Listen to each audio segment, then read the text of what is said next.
अपराधी पर भी क्षमा का भाव होना, ये हरि कृपा पात्र में ही होगा, अन्य में नहीं। तो अगर अपने हृदय में ऐसा लगे कि ऐसा नहीं है, तो हरिजू से प्रार्थना करनी चाहिए कि कृपा करो, मेरे में सामर्थ्य आवे। दूसरा, अनुसूया, वो किसी भी के प्रति कभी भी कोई दोष दर्शन ही नहीं करेगा। दोष कथन, दोष श्रवण की तो बात जाने दो। अनुसूया, दूसरों के गुणों में दोष ढूंढना ये नहीं होता, हरि कृपा पात्र में ये नहीं होता। ये सब भजन के नाश करने वाले, जैसे पहला अपराधी पर क्रोध कर देना, तो माया ने भेजा इसीलिए था कि तुम्हारे साथ व्यवहार ऐसा करे कि तुम क्रोध करो, क्रोध करोगे तुम्हारी ऊर्जा शक्ति नष्ट हो जाएगी, अध्यात्म में जो चलने की थी। और कहीं तुमने संकल्प कर लिया तो भजन शक्ति नष्ट हो जाएगी। तो अगर भजन बल है तो गया, जरूर उसको दंड मिलेगा, पक्का मिलेगा, 100% मिलेगा, लेकिन आप खाली हो गए। ना भजन करने की वृत्ति रहेगी और ना भजन रहेगा, दोनों बात। अनुसूया, किसी के सद्गुणों में दोष देखना, गुणों में दोष ढूंढना, ये हरि कृपा पात्र में नहीं होता। ये बहुत मंगलमयी बातें हैं जिससे हमारा भजन मार्ग पुष्ट होता है। तीसरा, वो बाहर से और भीतर से पवित्र रहता है, हरि कृपा पात्र। शौचाचार का ज्ञान होना चाहिए, वस्त्र आपके पवित्र होने चाहिए, ये बाहरी जल रज आदि के द्वारा बाहरी पवित्रता।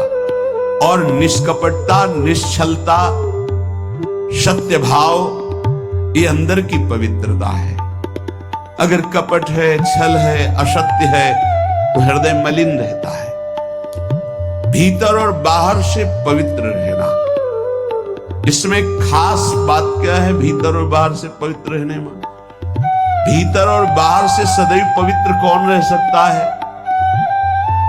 तो बोले जो पुंडरीकाक्ष भगवान श्री हरि का, प्रियाजू का स्मरण करता रहता है, वो शवायाभ्यंतर शुचि, वो बाह्य और अभ्यंतर दोनों से पावन रहता है। तीसरी जो कृपा का लक्षण है, अर्थात वो सदैव भगवत चिंतन परायण, शौचाचार का पालन करने वाला, बाहर और भीतर से हरि कृपा पात्र पवित्र रहता है। लघु शंका में जल पात्र में रखा जाता है, जनेंद्रिय को पवित्र किया जाता है, फिर हाथ रज से धो के, फिर कुल्ला करके, आचमन करके, पैर धोकर, ऐसे पवित्र आचरण, ऐसे पशुवत व्यवहार ठीक नहीं। कुछ लोग ऐसी गलती करते हैं कि जिसमें शौच हुआ जाता है उसी में बैठकर लघु शंका करते, तो सारे वस्त्र, पूरा शरीर अपवित्र हो गया आपका। अब तो अटैच बाथरूम की व्यवस्था माया ने कर दी है। हमें लगता है कि शौचालय अलग होना चाहिए और स्नान गृह अलग होना चाहिए, थोड़ा ही चाहे भेद हो, अंतराय होना चाहिए पवित्रता के लिए।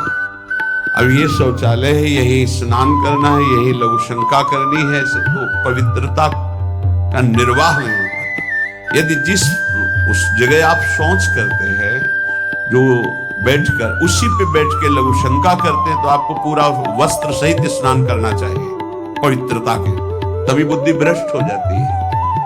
आपको मंत्र का निरंतर चलना ये कठिन पड़ जाएगा। पवित्रता का निर्वाह करो। देह राग मिटने के बाद एक स्थिति आती है, अवधूत स्थिति, उसमें फिर शरीर की पवित्रता का कोई संबंध नहीं रह जाता। पर अभी तो संबंध है ना देह भाव से, तो बहुत होश से लघु शंका ऐसे करें कि आपके पैरों में, वस्त्रों में छिट्टी ना पड़े, पवित्र रहे। हर समय हमें पवित्र मंत्र जपना है, नाम जपना है, श्री की सेवा में रहना है। बहुत जल्दीबाजी खड़े खड़े लघु शंका की, छिट्टी आप पढ़ रहे हैं, बस ऐसे चल दिए, वो पशुवत आचरण भगवत मार्ग में नहीं चल पाओगे। वो अंदर तुम्हारे व्याकुलता पैदा करता रहेगा, भोगों की, संसार की। शौचाचार का बहुत बड़ा फल है, शरीर राग छूट जाएगा। ये बात समझ, शरीर राग छूट जाएगा। शरीर संबंधी पवित्रता शरीर राग छुड़ा देती है, आंतरिक रहस्य है ये। चौथा, ऐसे कार्यों का अनुष्ठान न करें जिनमें हमारा भजन छूटता है, जिनमें सत्य छूटता है, जिनमें भगवत भाव छूटता है। जैसे आपके ऊपर कृपा हुई, आप भगवत मार्ग में चल रहे हैं, अब आप ऐसे संसारिक कार्यों का अनुष्ठान कर रहे हैं जिनमें आपकी चित्त वृत्ति बिल्कुल भगवत विमुख हो रही, तो जीवन का लाभ क्या होगा? लाभ तो है भगवत स्मरण से।